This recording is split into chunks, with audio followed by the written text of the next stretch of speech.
Hello,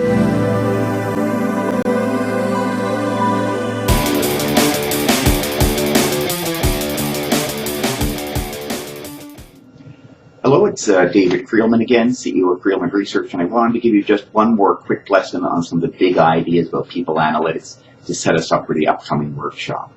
And there are really two things I want to cover. One is the idea of a data lab versus a data safari, and the other is the idea of a decision-first approach versus a data-first approach. So let's start with this first big idea, the data lab. When we were talking about advanced analytics, people often have in mind this idea of a data lab, which means they've got a big data set, so really big data, and they've got powerful tools, and this data has to be good quality, clean data. And they think, well, that's what analytics is. I can't do analytics unless I have this basically laboratory of clean data that I can then go in and analyze. But that's not usually how it works. There are all kinds of evidence that can help us make a better decision. So maybe we have, a data warehouse based on data we've pulled from our HRIS or applicant tracking system. Sure, that can be very useful. But maybe we do a survey. Maybe we do interviews. Maybe we look at evidence from academic studies on the topic that we're of interest. So basically, what we're doing is we're going on a data safari to find all the sources of evidence that are going to help us make the decision better. Now, if you think that you need this fantastic data lab before you can start doing analytics, you think, well, gee, this is going to be really hard. How can I ever begin? If you think, no, I'm going to go on a data safari and I'm going to gather evidence wherever I can find it as long as it's relevant to helping me make a better business decision, well, that is a lot easier to do.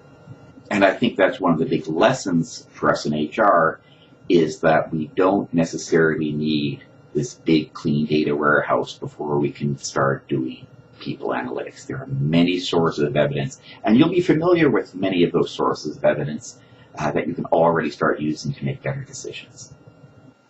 So the second big idea is that we should start with the decision we're trying to make. So in other words, a decision-first approach, rather than starting with the data and looking for patterns. That is a data-first approach. And the reason we do that is that it's just much, much easier. If you're given a pile of data and asked, well, what's the pattern, what's the insight in here, that can be very, very difficult to do. Whereas if you're clear about what decision you need to make, and then someone says, well, we're very clear, this is the decision we need to make, what data or other evidence can help us make that decision? Well, that's a whole lot easier. So for example, let's imagine that we're interested in recruitment data. And we've got all kinds of data about the recruitment function. And if someone just tells you, well, go in and look at the data and find something useful, that can be very hard to do. But if somebody says, we're really interested in the quality of hire of our software engineers, because we know some of our software engineers are very productive and some are not very productive.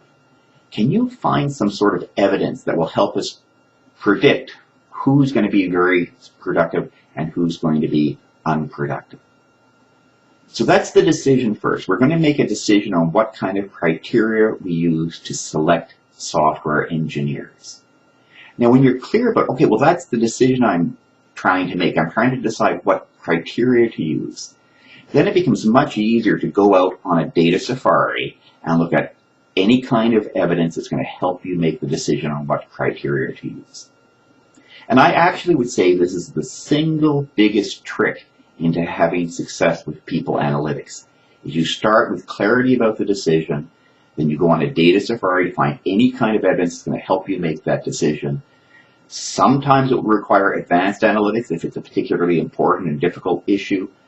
Very, very often mid-level analytics, you just need to crank out your Excel spreadsheet and that'll be all you need to make a better decision.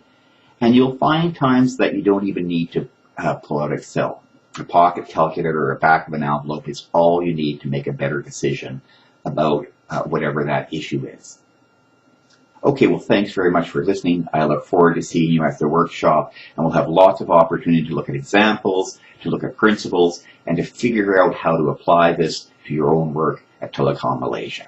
See you soon. Bye-bye.